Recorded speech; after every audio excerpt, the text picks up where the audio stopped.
10ই মুহররম বা আশুরার দিনটি একটি ঐতিহাসিকভাবে সম্মানিত এবং ইসলামের কাছে মর্যাদাপূর্ণ একটি দিন।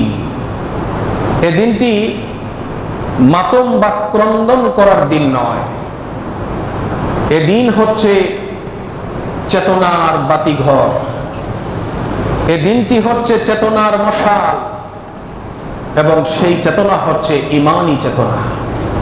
এই দিনটি হচ্ছে হক এবং বাতিলের মাঝে পার্থক্য নির্ণয়ের দিন এবং এই দিনে একজন নবী প্রেমিক হিসেবে, নবীর আশিক হিসেবে আমার অবস্থান কার পক্ষে হবে?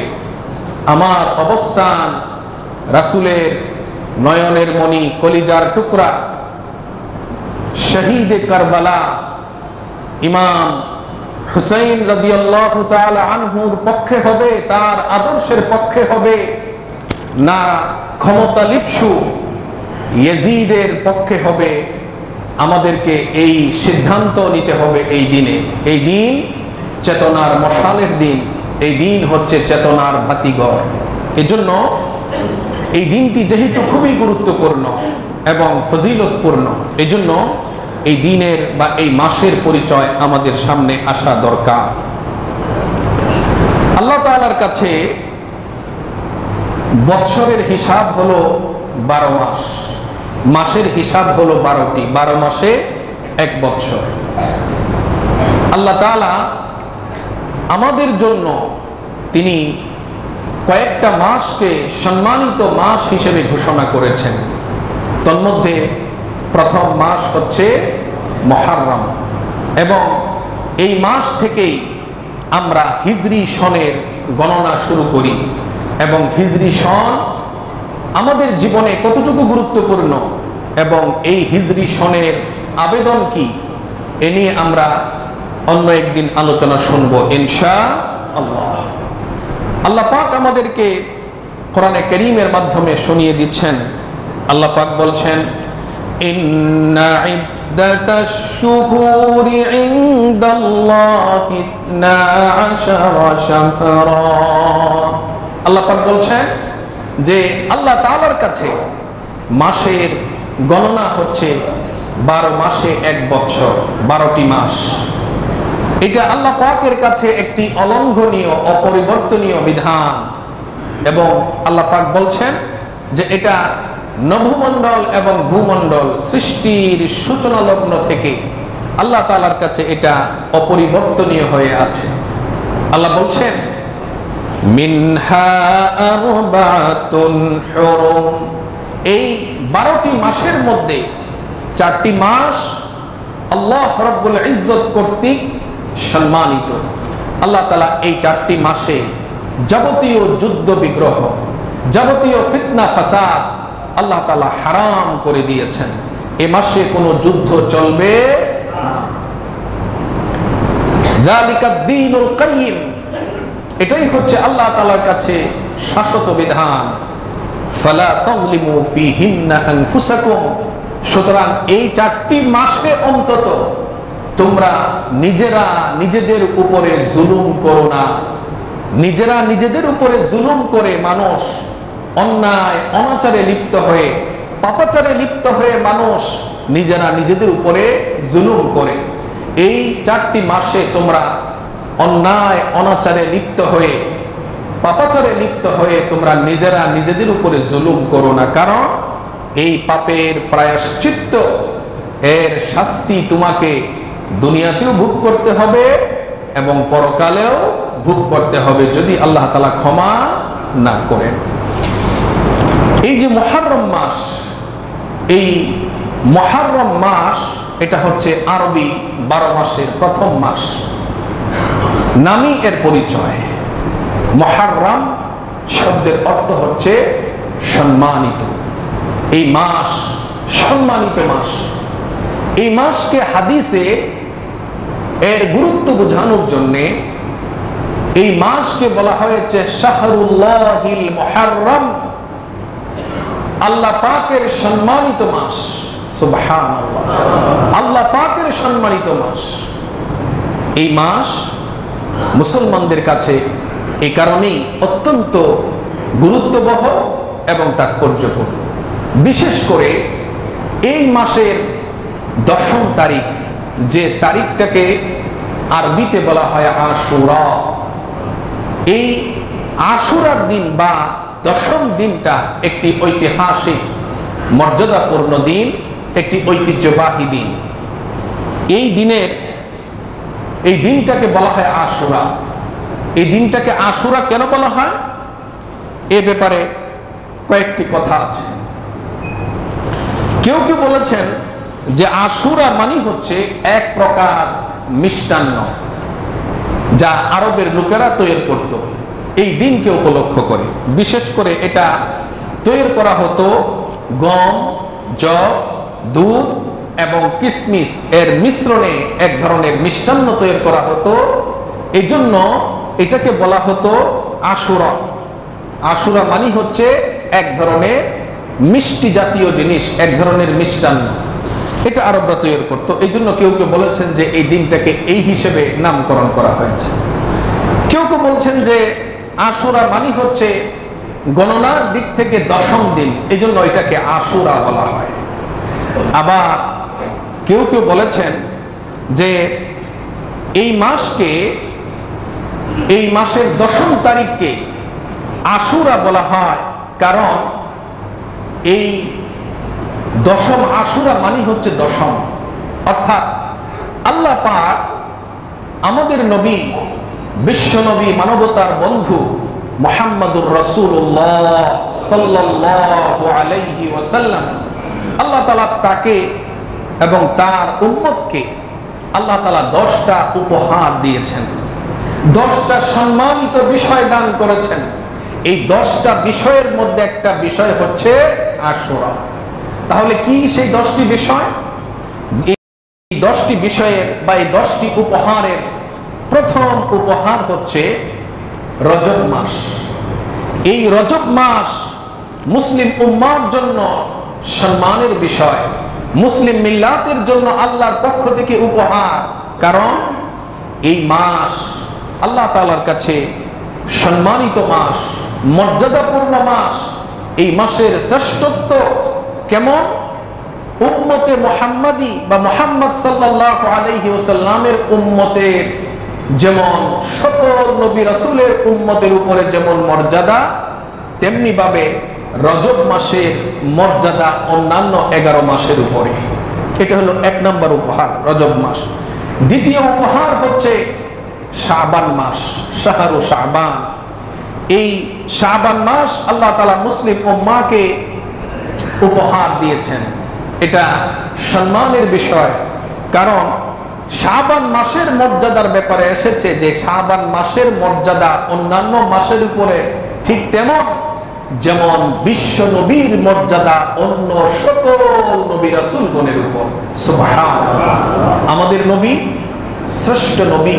আল্লাহ পাক অন্য সকল নবীদের উপরে অনেক দিক থেকে অনেক বিষয়ে আল্লাহ তাআলা আমাদের নবীকে মর্যাদা দান করেছেন, শ্রেষ্ঠত্ব দান করেছেন, যে মর্যাদা আল্লাহ তাআলা অন্য কোন নবীকে দান করেন নাই। সুবহানাল্লাহ বলবো না? আমরা সেই নবী গর্বিত উম্মত, বলি আলহামদুলিল্লাহ। 3 নম্বর উপহার হচ্ছে মুসলিম মিল্লাতের জন্য রমাদান মাস। কোন মাস? রমাদান মাস।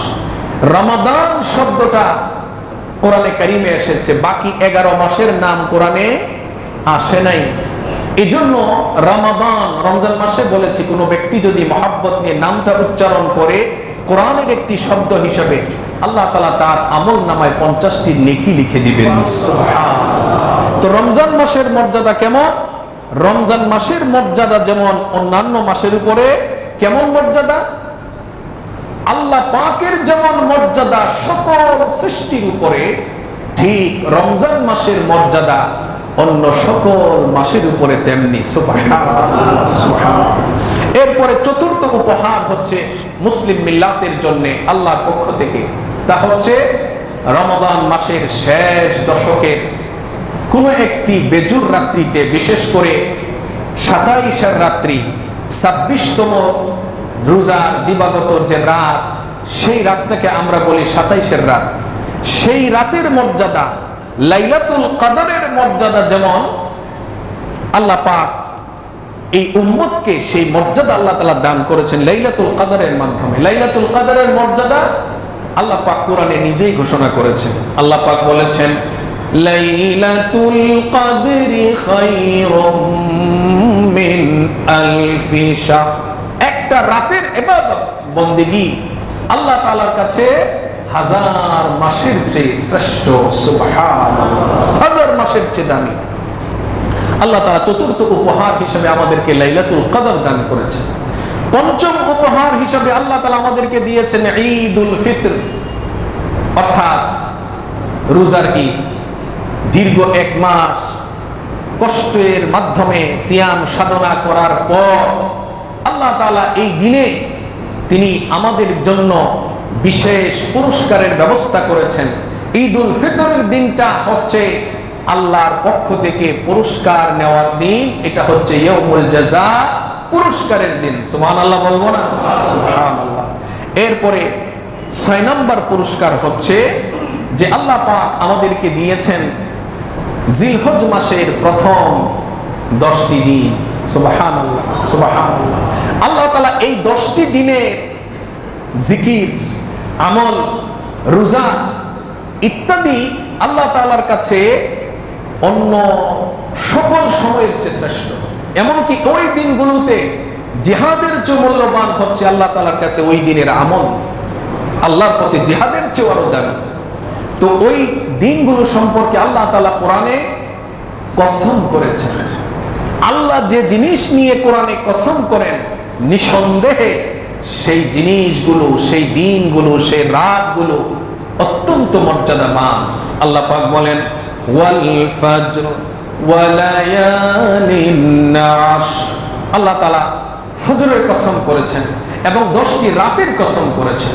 মুফাসসিরিন কেরাম ঐকমত পোষণ করেছেন। তারা সকলেই এক সুরে কথা বলেছেন যে ওই 10টি রাত মানে হচ্ছে জিলহজ মাসের প্রথম 10টি দিন। আল্লাহ তাআলা এই দিনগুলোকে আমাদের জন্য উপহার হিসেবে দিয়েছেন। এটা হচ্ছে 6 নম্বর।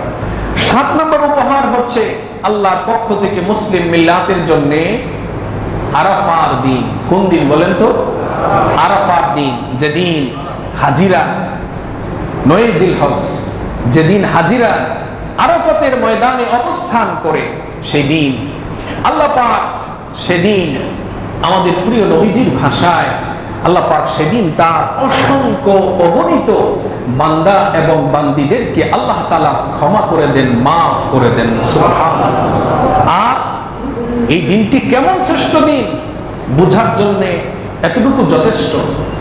হাদিসে এসেছে আরাফার দিনে শয়তান সবচাইতে বেশি মন খারাপ করে থাকে। সে ব্যথিত, ভারাক্রান্ত হৃদয় নিয়ে সে ওই দিন ঘোরাফেরা করে। সে বলে, একটা মানুষকে 50 বছর 60 বছর বিভ্রান্ত করে রেখেছিলাম, দিন থেকে দূরে সরিয়ে রেখেছিলাম, পথচারে লিপ্ত করে রেখেছিলাম, আর এই লোকটা হজে আসলো, আজকের দিনে আল্লাহর সামনে চোখের পানি ছেড়ে আল্লাহর কাছে ক্ষমা চাইলো, আর আল্লাহ তাকে মাফ করে দিল। আমার 50 বছরের 60 বছরের 40 বছরের আমার সকল চেষ্টা, আমার শ্রম ব্যর্থ হয়ে গেল। সুবহানাল্লাহ, সুবহানাল্লাহ। আল্লাহ তাআলা এই দিনটা আমাদের জন্য দিয়েছেন। এরপর 8 নম্বর উপহার হচ্ছে ইয়াউমুন নাহরি। কিছুদিন আগে আমরা যে কুরবানি করেছি, কুরবানির দিন, এই কুরবানির দিনের ফজিলত কত তা আপনারা শুনেছেন। যারা হালাল পয়সা দিয়ে আল্লাহর সন্তুষ্টির জন্য কোনো প্রাণী আল্লাহর সন্তুষ্টির জন্য কুরবানি করে, হাদিসের ভাষায় ওই কুরবানির পশু প্রত্যেকটি লোম, প্রত্যেকটি পশমের বিনিময়ে আল্লাহ পাক তার আমল নামায় নেকি লিখে দেন। সুবহানাল্লাহ। গুনতে গুনতে জীবন শেষ হয়ে যাবে, আপনি গুনে শেষ করতে পারবেন না একটা পশুর গায়ে কি পরিমাণ পশম আছে, আপনি গুনে শেষ করতে পারবেন না। একটা মানুষের মাথায় যার মাথাটা পরিপূর্ণ চুলে, একটা মানুষের মাথায় কয়েক লক্ষ চুল থাকে। সুবহানাল্লাহ বলবেন না? প্রিয় ভাইরা আমার, এরপরে নবম নম্বর উপহার হচ্ছে জুমার দিন। এই যে আজকের দিন, জুমার দিন, প্রতি সপ্তাহে যে জুমার দিন আসে, আমরা একটি ভুল করি, আমরা এটা আলেমরাও করে, আমরা বলি এটাকে শুক্রবার। আসলে আল্লাহ পাক কোরআনে এই দিনটাকে তিনি বলেছেন ইয়াউমুল জুমআহ। কি বার দিন বলেন তো? জুমার দিন। আমরা মুসলমানেরা এই পরিভাষাটা আমরা ব্যবহার করার চেষ্টা করব। আজকের দিন হচ্ছে কি বার দিন? ইয়াউমুল জুমআহ, জুমার দিন। আমরা এটা বলবো, শুক্রবার বলবো না, জুমার দিন বলবো। তো আল্লাহ তাআলা কোরআনে কারীমে এই দিনের কথা উল্লেখ করেছেন। এই দিনটা হচ্ছে সপ্তাহের 7 দিনের শ্রেষ্ঠ দিন। এই দিনটা আল্লাহ তাআলা আমাদের জন্য আল্লাহ পাক নিজে নির্বাচন করেছেন। ইহুদিরা নিয়ে গেল শনিবার, খ্রিস্টানরা নিয়ে গেল রবিবার, আর আল্লাহ পাক নিজে আমাদের জন্য পছন্দ করেছেন জুমাবার। সুবহানাল্লাহ, এটা আল্লাহর পক্ষ থেকে উপহার আমাদের জন্য। এই জুমার দিনে একটা সময় আছে, যে সময়ে কোন বান্দা যখন আল্লাহর কাছে হাত তুলে, আল্লাহ পাক সেই বান্দার হাতটাকে ফিরিয়ে দেন না। সুবহানাল্লাহ বলবেন না? সুতরাং জুমাবারের দিন মানে ঘর পরিষ্কার করা আর কাপড় চোপড় পরিষ্কার করার দিন নয়। জুমাবারের দিন মানে অলস ভাবে কাটিয়ে দেওয়ার দিন নয়। আপনি বিশ্রাম করবেন, কিন্তু আপনি বিশেষ কিছু সময়, বিশেষ করে আসরের পর থেকে মাগরিবের যে সময়, এই সময়টাতে আপনি জিকির আজকার করেন, বিশেষ করে বিশ্ব নবীর উপরে দুরূদ এবং সালাম প্রেরণ করেন। আল্লাহ পাক আপনার দোয়াকে কি করবেন না? ফিরিয়ে দিবেন না। এরপরে আসো দশম উপহার। আজকের যে আলোচনার বিষয় দশম উপহার, সেটা হচ্ছে আশুরা। আল্লাহ তাআলা মুহররম মাসের দশম দিনটাকে মুসলিম উম্মাহর জন্য আল্লাহ তাআলা হাদিয়া দিয়েছেন, উপহার দিয়েছেন। এই দিনটাকে আল্লাহ তাআলা মর্যাদার দিন হিসেবে আমাদের জন্য আল্লাহ তাআলা নির্ধারিত করেছেন। এজন্য এই দিনে রোজার ব্যাপারে হাদিসে এসেছে, আশুরার দিনে অর্থাৎ আগামী বুধবার, মঙ্গলবার দিবাগত রাত আগামী বুধবার কোনো ব্যক্তি যদি রোজা রাখে, তাহলে এই রোজার বিনিময় কি, সওয়াব কি? আল্লাহ নবী বলেন, কোন ব্যক্তি যদি আশুরার দিনে রোজা পালন করে, তাহলে আল্লাহ নবী বলেন, আমি ধারণা করছি এই রোজা তার বিগত 1 বছরের গুনার কাফফারা হয়ে যাবে। বিগত 1 বছরের গুনাহ মাফ করে দিবেন আল্লাহ পাক। প্রিয় ভাইরা আমার, আল্লাহ তাআলা মুসলিম উম্মাহকে পাপ মুক্ত করার জন্য, গুনাহ থেকে হেফাজত করার জন্য এই দিন, এই রাত, এই মাসগুলোকে আল্লাহ তাআলা সম্মানিত করেছেন, হাদিয়া স্বরূপ আমাদেরকে দিয়েছেন। আমরা যেন এই মাসকে, এই দিনকে, এই রাতগুলোকে আমরা যেন মূল্যায়ন করি। আল্লাহ পাকের কাছে আমরা যেন বেশি বেশি করে ইবাদত বন্দেগীর মাধ্যমে, জিকির আজকারের মাধ্যমে আমরা যেন এই দিনগুলোকে আমরা যেন উদযাপন করি। তো প্রশ্ন থেকে যায় যে আল্লাহ তাআলার কাছে যে 4টা মাস সম্মানিত, সেই 4টা মাস কোন কোন মাস? দেখো, 3টা মাস লাগাতার রয়েছে, যেটা হাদিস শরীফে রাসূল বলেছেন যে সম্মানিত মাস হচ্ছে 4টা, 3টা হচ্ছে লাগাতার, অর্থাৎ যুলকাদা, যুলহিজ্জা এবং এই যে চলমান মুহররম। আর আরেকটা মাস হচ্ছে রমজান মাসের আগের মাস। বলেন তো কি হবে সেটা? রজব। রজবের পরে কি? শাবান। শাবানের পরে রমাদান। শাবানের আগের মাস আল্লাহ তাআলা ওইটাকে বিচ্ছিন্ন রেখেছেন, আর 3টাকে আল্লাহ তাআলা লাগাতার করে দিয়েছেন, বান্দা যেন সুযোগ পায়, বান্দা যেন এই দিনগুলোকে কাজে লাগাতে পারে। সুপ্রিয় উপস্থিতি, নবী করিম সাল্লাল্লাহু আলাইহি ওয়াসাল্লাম এই দিনের যে ইতিহাস, এই ইতিহাস সম্পর্কে তিনি তার হাদিসে আমাদেরকে ইঙ্গিত দিয়ে গিয়েছেন। আশুরার দিনের দিনটা কোত্থেকে এলো? আব্দুল্লাহ ইবনে আব্বাস রাদিয়াল্লাহু তাআলা আনহুমা থেকে বর্ণিত, তিনি বলছেন, নবী করিম সাল্লাল্লাহু আলাইহি ওয়াসাল্লাম মাতৃভূমি মক্কা ছেড়ে তিনি মদিনায় পাড়ি জমালেন। তিনি মদিনায় শুভ আগমন করলেন, তাশরীফ আনলেন। তিনি এসে দেখেন মদিনায় অনেক ইহুদিদের বসবাস। মুসা আলাইহিস সালাতু ওয়াস সালামের উম্মত, তাওরাত কিতাবের অনুসারী অনেক ইহুদি মদিনায় বসবাস করছে। মদিনাকে কেন তারা বেছে নিয়েছিল সেটা ইতিহাস আছে, অন্যদিন বলবো। তো মদিনায় যখন রাসূল আসলেন, এসে দেখলেন ইহুদিরা মুহররম মাসের 10ম দিনে রোজা রাখে। আল্লাহর নবী তাদেরকে জিজ্ঞেস করলেন, এই 10ম দিনে তোমরা কেন রোজা পালন করো? ইহুদিরা জবাবে বলল, ইন্না হাদাল ইয়াউমা আযহারাল্লাহু ফীহি মূসা ওয়া বানী ইসরাঈল আলা কওমি ফিরআউন। বনী ইসরাঈলরা জবাব দিল, ইহুদিরা জবাব দিল, এই 10ম দিনটি আশুরার দিনটি এমন এক দিন যে এই দিনে মুসা আলাইহিস সালাতু ওয়াস সালামকে আল্লাহ পাক এবং তার সম্প্রদায় বনী ইসরাঈলকে আল্লাহ রাব্বুল আলামিন অভিশপ্ত ফিরআউনের উপরে আল্লাহ তাআলা কি করলেন? মর্যাদা দান করলেন।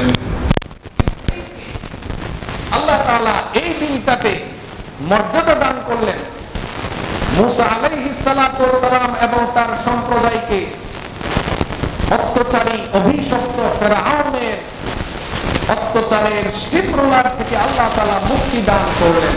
এটা অনেক বড় নিয়ামত। এটা 1 বছর 2 বছর না, বছরের পর বছর।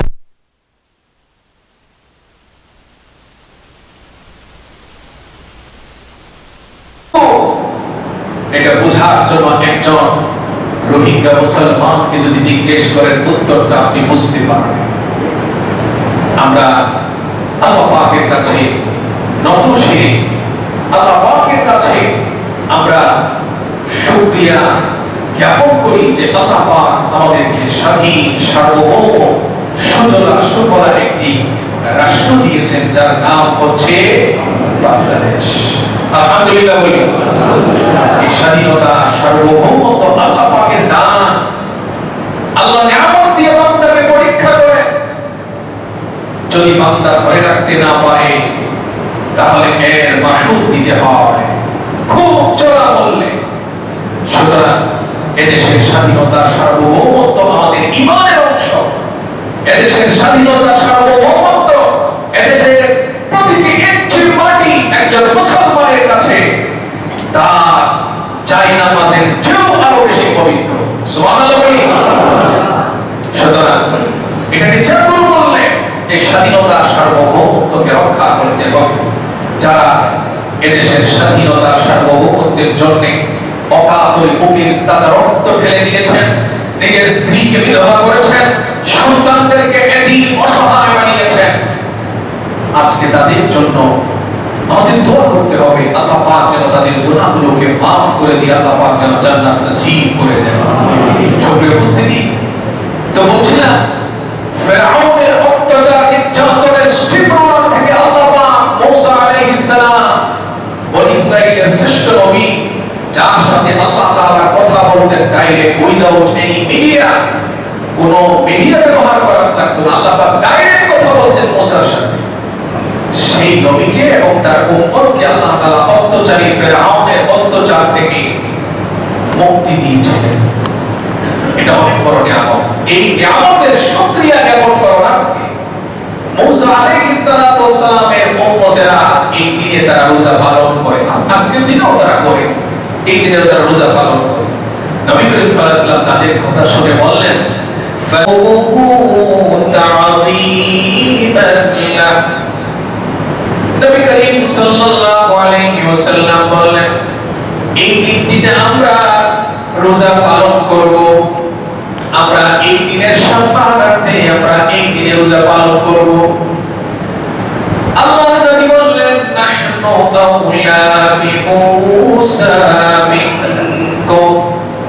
হে ইহুদি সম্প্রদায়, শোনো, তোমরা নবী মুসা ডাইরেক্ট উম্মত হতে পারো, কিন্তু আমরা, নবী বলছেন, বিশ্ব নবী বলছেন যে আমরা মুসলিম উম্মাহ নবী মুসার সাথে আমাদের সম্পর্ক তোমাদের চেয়ে আরো বেশি গভীর।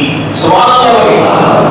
তোমরা নবী মুসার আদর্শ থেকে তোমরা বিচ্যুত, তোমরা নবী মুসার আদর্শের উপরে প্রতিষ্ঠিত নও।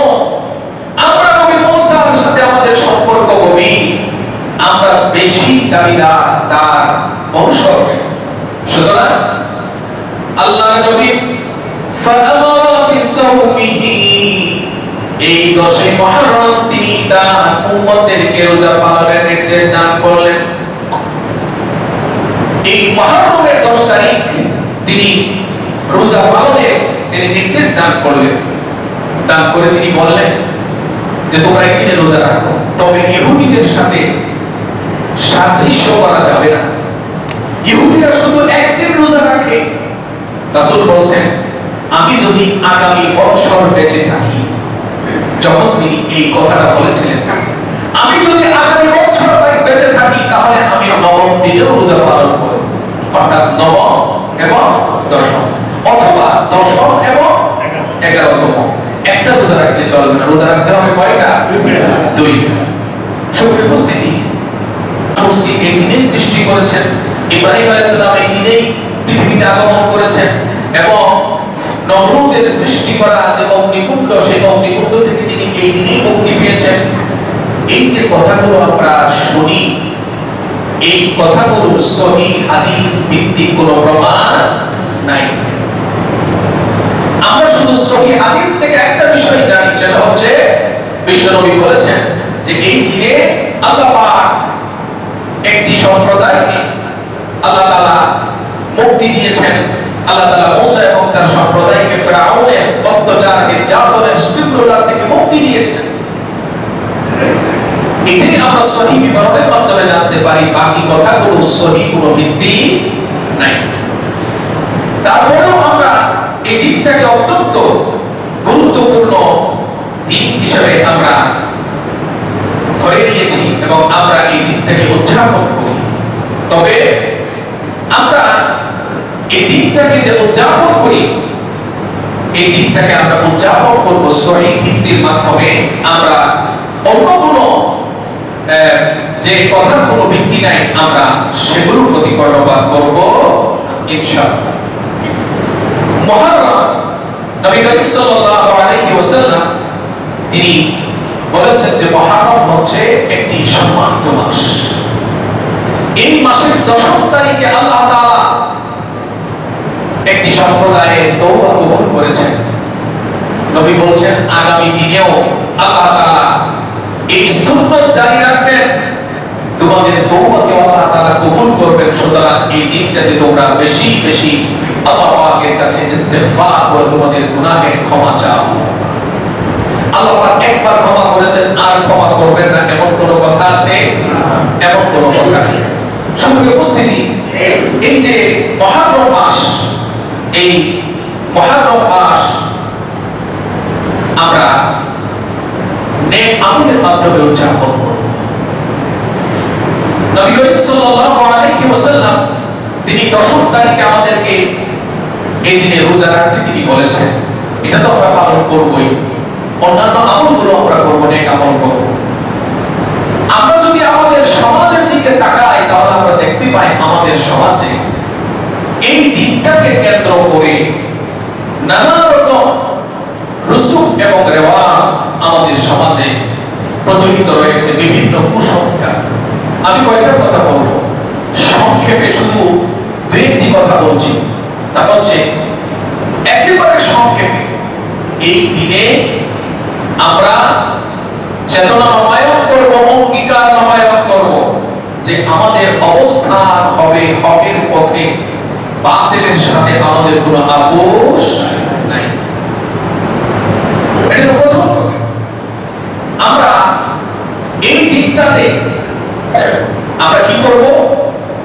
এই দিকটাতে আমরা এমন কাজ করব যে কাজ আল্লাহ পাক সন্তুষ্ট হন, শরীয়ত বিরোধী, আল্লাহ পাক রাগান্বিত হন, বিশ্বনবী নিষেধ করেছেন, এমন কোন কাজ আমরা করব না। আমরা দেখতে পাই মুসলিম উম্মাহর বিভ্রান্ত একটি গোষ্ঠী শিয়া সম্প্রদায়, তারা এই দিনটাকে নিয়ে তাদের মাতামাতির কোনো শেষ নাই, বাড়াবাড়ির কোনো শেষ নাই। তারা কি করে? এই দিনটাতে তারা তাজিয়া বানায়, নকল কবর বানায়, মসজিদের গম্বুজের আকৃতি দিয়ে তারা কবর বানায় এবং সেই কবরকে কাঁধে করে অথবা যানবাহনে করে তারা বিভিন্ন রাস্তা প্রদক্ষিণ করে, শহরের বিভিন্ন অলিগলি তারা প্রদক্ষিণ করে। আর একটা দলকে দেখা যায় নাঙ্গা তরবারি নিয়ে, রক্তমাখা তরবারি দিয়ে তারা যুদ্ধের মহড়া করে বেড়ায়। ইসলামে আদৌ এর কোনো ভিত্তি নাই। হাই হাসান, হাই হুসাইন, হাই হাসান, হাই হুসাইন করে তারা পিঠ ছাপড়ায়, গাল ছাপড়ায়, কাপড় ছেড়ে নিজের শরীরকে ছুরি দিয়ে, তরবারি দিয়ে রক্তাক্ত করে। এ ধরনের কোনো কুসংস্কারের ভিত্তি ইসলামে নাই। এগুলো বিদআত, এগুলো কুসংস্কার, এগুলো শরীয়ত বিরোধী কাজ।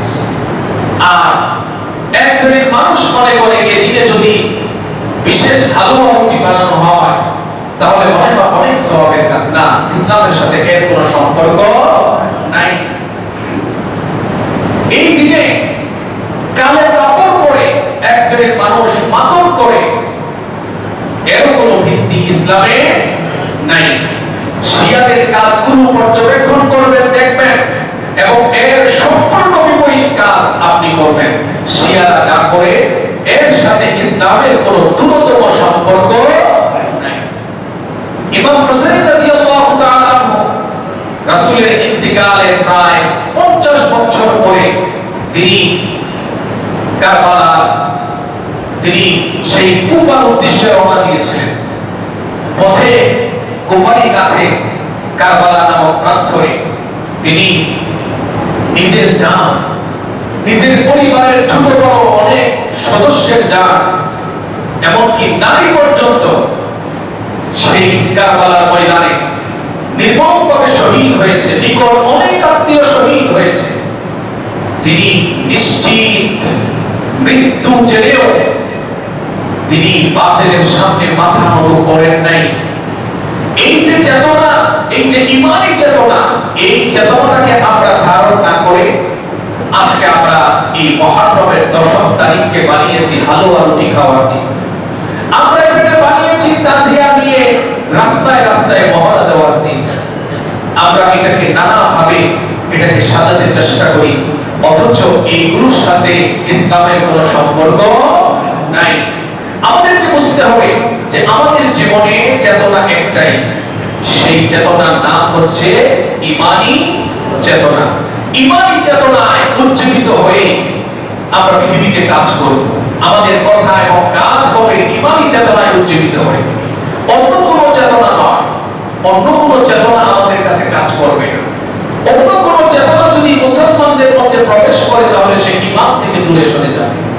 এরপর সত্যের পথে উম্মতে মুহাম্মাদীকে পাহাড়ের মতো অটল অবিচল থাকতে হবে হকের পথে, সত্যের পথে। যত বাধা আসুক, যত অত্যাচার নির্যাতন আসুক, হকের পথ থেকে এক চুল পরিমাণ বিচ্যুত হওয়া যাবে না। ইমাম হুসাইন কারবালার প্রান্তরে বুকের তাজা রক্ত দিয়ে এই কথাই তিনি লিখে গিয়েছেন। হক সব সময় মাথা উঁচু করে দাঁড়ায়, বাতিলের সামনে হক কখনো মাথা নত করে না। একটা হাদিস বলে শেষ করছি। আল্লাহ নবীকে জিজ্ঞেস করা, এক সাহাবী জিজ্ঞেস করলেন, সাহাবীর নাম হচ্ছে সুফিয়ান ইবনে আব্দুল্লাহ আস-সাকাফি রাদিয়াল্লাহু তাআলা আনহু। তিনি জিজ্ঞেস করলেন, ইয়া রাসূলুল্লাহ, তিনি আল্লাহর নবীর কাছে এসে বললেন, ইয়া রাসূলুল্লাহ, ইসলাম সংক্রান্ত, দ্বীন সংক্রান্ত আমাকে এমন কিছু কথা বলেন যে কথাগুলো কথায় হবে অল্প, অর্থ হবে অনেক। রাসূলের কথা অল্প হইতো, অর্থ হইতো অনেক। আমাকে এমন কিছু তথ্য দিন, এমন কিছু কথা বলেন যে আমি যেন এগুলোকে শিখার পরে, জানার পরে আর যেন কারো কাছে আমার প্রশ্ন করা না লাগে। তাহলে কেমন কথাটা হতে পারে? আল্লাহর নবী সুফিয়ান ইবনে আব্দুল্লাহ আস-সাকাফি জিজ্ঞাসার জবাবে তিনি বললেন, কুল আমানতু বিল্লাহি ওয়াস মুস্তাকিম। আল্লাহর নবী বলেন, ও আব্দুল্লাহ ইবনে সাকাফি শুনো, তুমি স্বীকার করো, ঘোষণা করো, আমার জীবনে চেতনা একটাই, ঈমানি চেতনা। আমি আল্লাহ রাব্বুল আলামিনের উপরে ঈমান এনেছি। আমানতু বিল্লাহ। আমরা ঈমান এনেছি কার উপরে? চিৎকার দিয়ে বলুন, কার উপরে? আল্লাহর উপরে ঈমান আনা মানে আল্লাহকে আমরা সব কিছুর উপরে স্থান দিয়েছি। আল্লাহ পাক আমাদের সৃষ্টিকর্তা, তিনি আমাদের হায়াত মওতের মালিক, রিজিক তার হাতে, ইজ্জত সম্মান তার হাতে। তিনি আমাদের বিধানদাতা, তিনি আমাদেরকে আইন দিয়েছেন জীবন পরিচালনার জন্য। আল্লাহর উপরে আমরা ঈমান এনেছি, এই কথা বলার অর্থ হচ্ছে আল্লাহ পাকের সামনে সারেন্ডার করা, মাথা নত করে দেওয়া, অন্য কারো সামনে।